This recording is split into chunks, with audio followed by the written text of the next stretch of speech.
care where you use those guys, like you use Garcia in front of Cole Winn, or do you just want them to pitch in the first 4 or 5 innings as they figure out what their roles are going to be? Honestly, I'm trying to get guys in to face guys who have like a name on their back that I'm familiar with, just to see where they're at.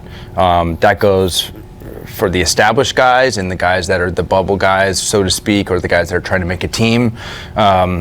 Because you can still get tricked in spring training with guys that have 5 at bats that just started their spring season, with guys that are established players. But typically, I'd like to see some of these guys face other than AA type of hitters for right now. So I wouldn't put any stock into like where we're lining guys up. It's just kind of like trying to get guys earlier in the game that I want to see pitch. Do you feel like it almost has to sort itself out early in the season rather than knowing for sure this guy's here, and here? Yes. Yeah. It's going to be, well, I think we're going to have to see what this, kind of first couple weeks, how it plays out. Who's, there's always a plan going into the season, and then it, as it changes pretty quick. And so guys will surprise you one way or the other. And there's some, guys that you don't expect to have these, really good years out of the bullpen as well. I mean, there's always a surprise out of the bullpen. At least in my career, I've noticed that. So I think we're gonna, see at least 1, if not 2, hopefully some, really good, good stories this year coming out of the bullpen. But as far as like the pockets and everything, I think we'll have to, go about it, each game and see where it lines up. What is your, philosophy at closer? Do you need one guy who is the closer? Do you err more by committee? How do you, in a perfect world, how do you view that? Man, I've been in situations where, you go into a season where your 6th inning guy ends up being your closer. So, the World Series, Ryan Franklin in 2011 was our closer at All-Star break. Jason Mott ended up being our closer at the end. Last 2 years ago when I was with Miami, Floro was our closer, and ended up being Tanner Scott. So I just don't know what's going to happen here, and I'd love someone to take a hold of that role for sure. But also, there's leverage spots where you can lose games in the 8th inning where you don't even get to your closer. So sometimes you got to use your closer in the 8th inning to get to the 9th inning. So I don't think I'll name a closer. I think. And I don't want to say it's by committee either. I think, we'll see what happens. On that subject with Latz, hi Skip. Hi, how are you? Good to see you.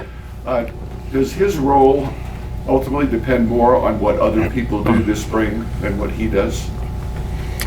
I think it depends on a number of different things, but his goal and what we're watching right now is for him to be a starter and to compete for the starting role. I mean, that's the best way I can explain it.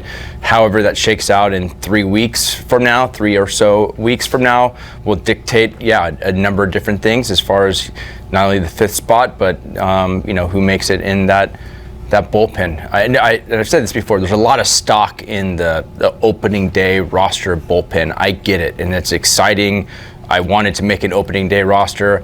I was also sent down like 8 days later one year from the opening day roster. So it was like, what even, that was great for that. I got like 3 at bats and I was in AAA.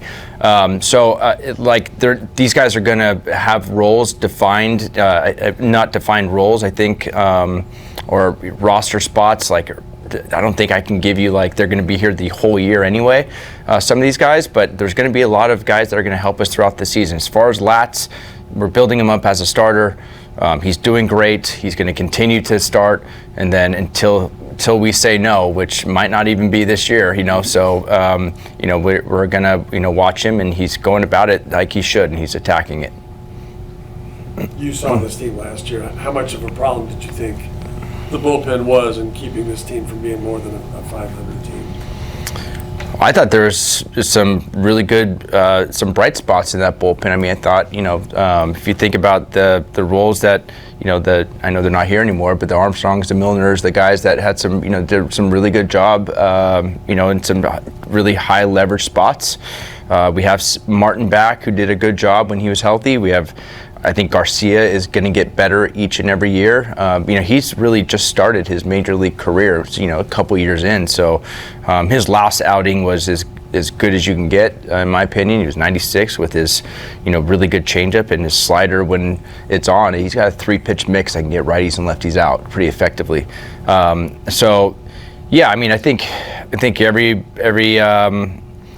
year is different as far as bullpen, especially ours, because there's a lot of different names, and you're hoping that some guys step up this year to take advantage of some spots, and there's competition. There's nobody is, there's not like we just talked about, like these defined roles just yet, and I think that's what makes it fun right now, and see who takes a hold of these roles. Speaking with some of those bullpen arms, they say that you communicate with them and they know where they stand with you. Is that something that you have taken personally to, what one guy said, they just treat me like an adult? Yeah, I've made an opening day roster before and not been told. So I remember that one. The media asked one time, and he said, tell him to count how many people are in the room still. So that's how I was told one year. So I will try to communicate as much as I can, the best I can, to guys. Players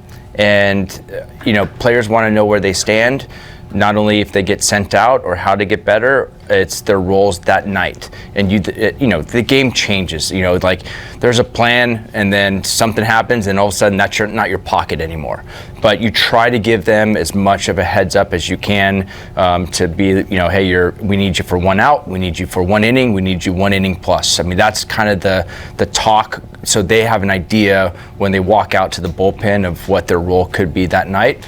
And that goes with pinch hitters too. Off the bench, hey, there's a lefty coming in. This is the guy that we see you face probably in the 6th to 7th inning.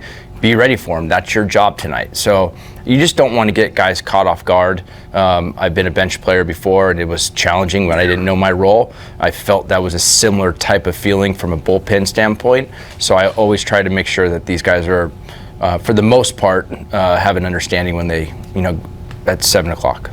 Was it LaRussa that didn't tell you made it? I don't remember the manager. How many of your bullpen guys would you like to be able to go 1+? You definitely need a couple. Early on in the season, guys' pitch counts are in the 80, to 90 range, right? So, you hope they go 6 innings, but that's just not realistic. So, you most likely need 4 innings of coverage every single night.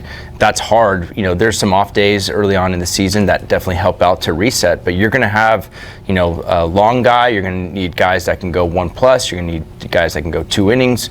And then you need guys that can rebound pretty quick the next day, because you don't want to, go back to back early on in the season too often, and you're definitely not going 3 times in a row before the All-Star, in my opinion, too many times before the All-Star break, if at all. So I definitely need guys that have multiple innings as part of their resume, I guess.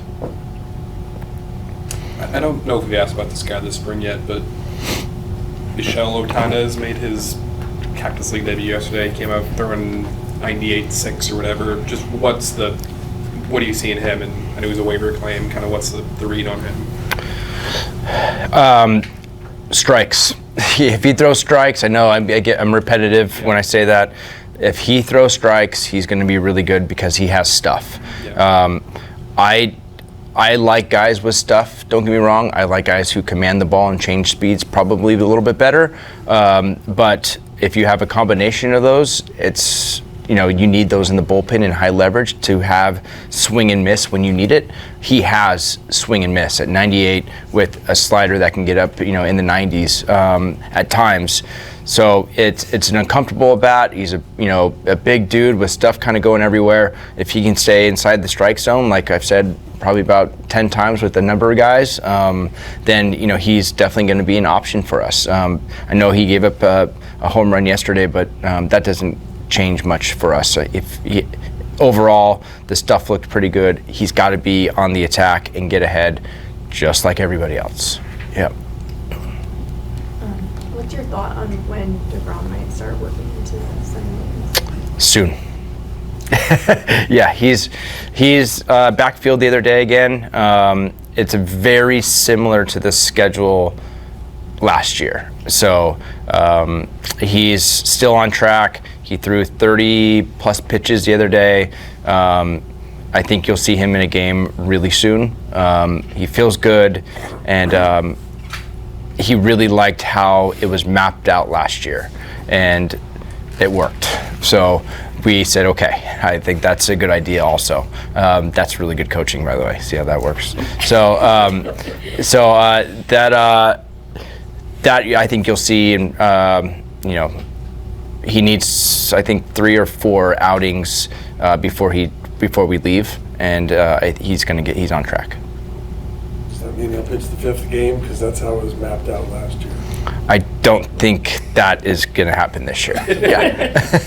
Do you want to announce it when he started then? I don't want to announce it until I tell the guy first. So yeah, Well, I think that's probably acceptable. I guess if that's what you want to do. Yeah, I prefer that. Yeah. What are your thoughts about that cap? What's going on next to the T there? I really like the T. What's that?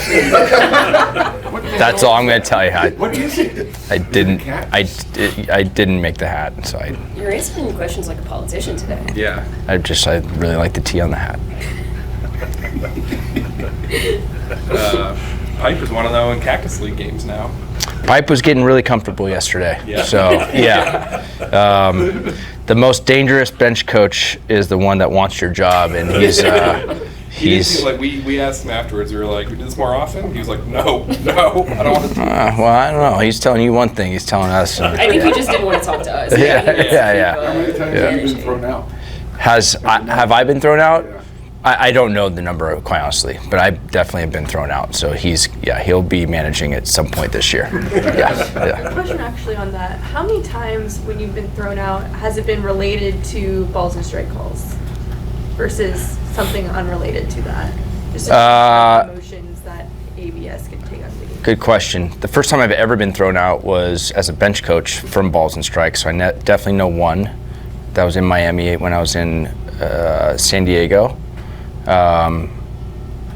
But in Miami a couple times. But it's hard. I mean, I don't think you'll see many of those anymore, quite honestly, because of the ABS change, and there's not.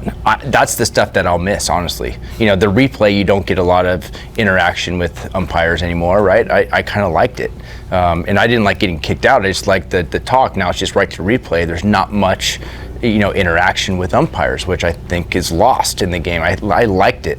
I don't know what that's going to look like with the ABS, and if it ends up going full time at some point too. So what if there's any interaction? It's going to be interesting to see.